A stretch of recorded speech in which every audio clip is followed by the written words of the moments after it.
Is this the shoe that Victor Wembanyama is going to wear? Yes, it is.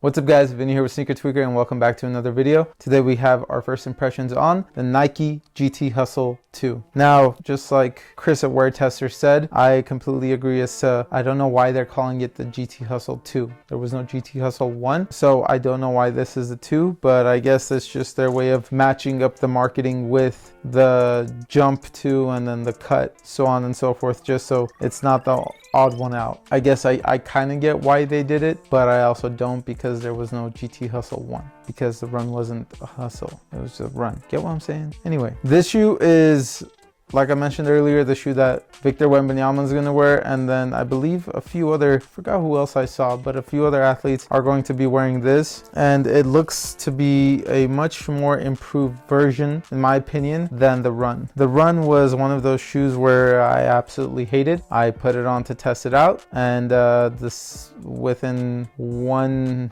I wouldn't even say one game, but within a few plays, I was just like, nope, not even bothering testing these out. It was, to me, it was that bad. I hated it, absolutely hated it. Sad part is I was super excited to test it out prior to it coming out, and then prior to me actually getting it in hand and prior to me just putting it on my feet. Super disappointed in that shoe. These ones seem a lot more promising. So there's the good news. As always though, let's start it off with the traction. The traction pattern on the GT Hustle 2 is pretty much a bunch of herringbone pods just going throughout the whole length of the shoes from forefoot to heel. It's just herringbone pods. So rather than just putting herringbone all throughout the shoe, you have a bunch of herringbone pods. Now, I wouldn't say that that's really going to be an issue. It stopped pretty well for me on my initial wear, so I didn't really have any issues on that front. As far as durability, they do seem decently thick. I just don't know if it's going to be thick enough to actually take outdoors and not burn through them. I will have more of an updated review on these once I actually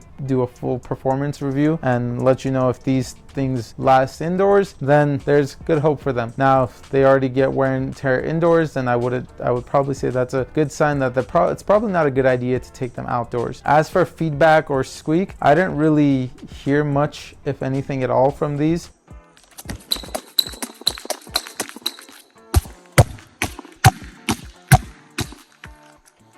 And again, that doesn't necessarily mean that the traction is bad or anything like that. On the contrary, like I said, it gripped really well, and it also was able to grip through the dusty ass court or the dusty ass floor that I was testing these out on. So keep that in mind. Even though that squeak might not be there, the traction, especially on my initial wear, worked really well. And like I said, durability right now seems like it could be there, but I would wait for a performance review. Stay tuned. Now for the cushion, these do have full-length Zoom Strobel encased in a Phenom carrier. On my initial wear, it felt pretty decent. I could feel the Zoom unit. It was pretty minimalistic though. So if you're looking for a lot of cushion, I wouldn't say these are the way to go. These are going to be more so if you're wanting minimalistic cushion, low to the ground, court feel, things of that nature, these are going to be great. Now, if you're wanting a super bouncy shoe or lots and lots of impact protection, these won't be it. But again, someone like Victor Wembanyama is playing in these, so it's got to have a decent amount of cushion in there. But that guy also is really, really skinny. So I don't know. He's tall, but he's skinny.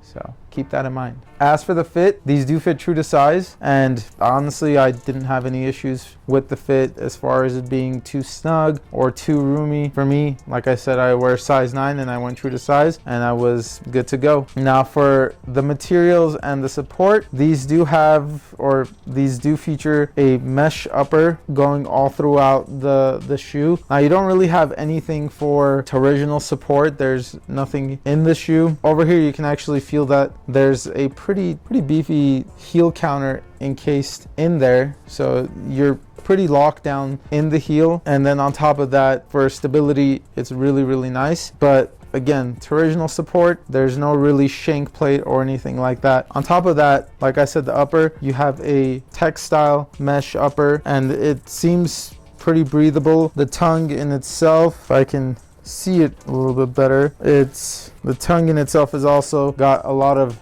perforations. It looks like it's pretty much been like hole punched, and just for breathability, that's going to be super nice. And if you guys can see right here, this tongue is pretty much the same style tongue that was in the LeBron 20s. So kind of like the half finished tongue where the stitching area is left open, and I like that in the LeBron 20s. I like that here too. I don't have any issues with it. For support and for materials, it's pretty minimalistic, but it should get the job done. I don't know if these materials and this amount of tech and everything is worth $170. It might be to some people, but for me, I think honestly that this is kind of ridiculous for what you get. But these are performance basketball shoes. If it gets the job done, then spend your money where you want to. And if $170 for these is something you want to do, and these shoes are going to perform really well for you, then hey, who am I to tell you don't get it?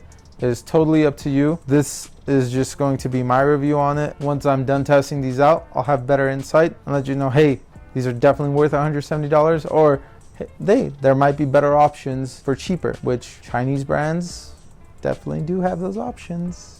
Keep that in mind. Like I said, these do retail for $170. Now, these are also a size 9, like I mentioned earlier. And for size 9, if you guys are looking for a light shoe, and these seem pretty minimalistic, so I'm assuming they'll be decently light. For size 9, they do weigh in at about 12.2 ounces. So that's even lighter than the Sabrinas, and those are pretty damn light. So if you're looking for a minimalistic shoe, if you're a guard, definitely check these out. The price point is a little steep. You do have the Sabrinas at $130, so do with that as you will. But once I test out both of them completely, I'll compare them and let you know if the cushion in this alone with the full length Zoom Strobel is worth the extra $40. Yeah, the extra $40. Now, the Hustle 2s also come in this very standard, very minimalistic box, which is the same logo as the GT Run. So if you have seen the logo for the GT Run, it's the same exact thing. The GT line pretty much uses the same exact style box, and it's just the logo that changes between each model. If you guys have played in the GT Hustle 2s already, let us know your experience down below. If there are any other shoes you guys would like us to review, again, comment down below. For more content like this, please like, subscribe, and follow. We'll see you guys in the next one. Peace.